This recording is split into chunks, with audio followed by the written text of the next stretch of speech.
A new American electric vehicle startup called SLATE Auto has made its debut, and it's about as anti-Tesla as it gets. It's affordable, deeply customizable, and very analog. It has manual windows and it doesn't come with a main infotainment screen. Heck, it isn't even painted.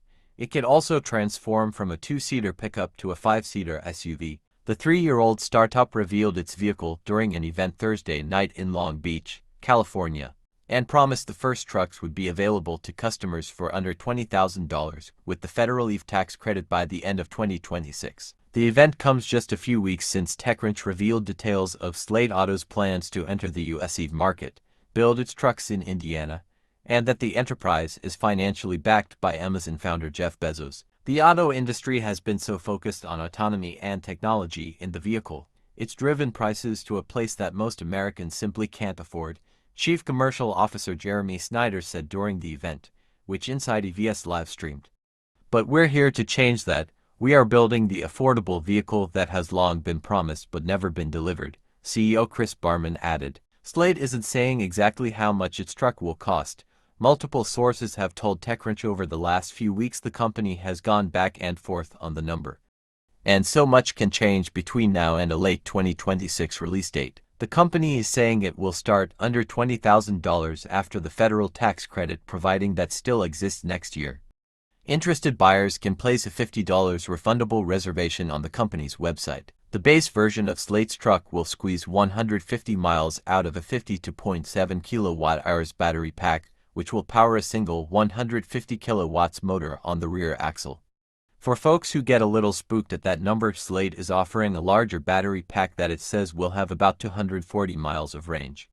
It will charge using a North American charging standard port, the standard Tesla established that almost all major automakers now use. The truck comes with 17-inch wheels and a 5-foot bed, and has a projected 1,400-pound payload capacity with a 1,000-pound towing capacity.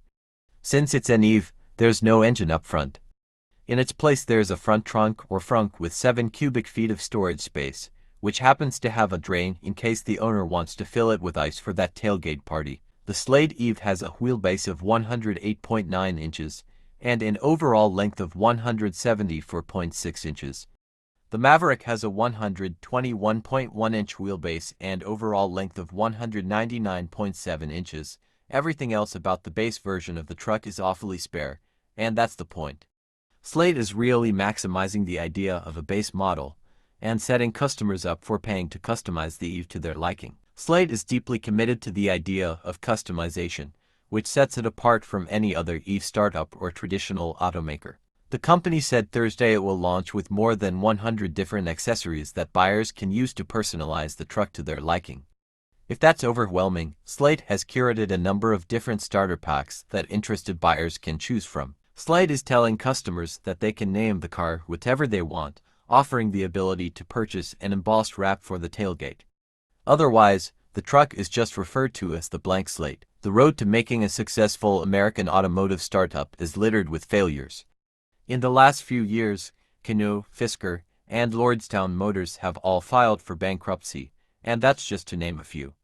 Those companies that are still around, like Rivian and Lucid Motors, are hemorrhaging money in an attempt to get high-volume, more affordable models to market. SLATE is a total inversion of that approach. It's going after a low-cost EV first and foremost, and hopes to make that business viable by supplementing it with money from this deep customization play. The company has hired nearly 400 employees in service of accomplishing all of its ambitious goals, and is currently trying to hire more. SLATE arguably could not have picked a more volatile time to make its debut, but it's also focused on domestic manufacturing, and may be insulated from some of the turmoil facing other startups and established automakers. This is General Erskine. Watch, subscribe, and share for more updates. Thanks for watching.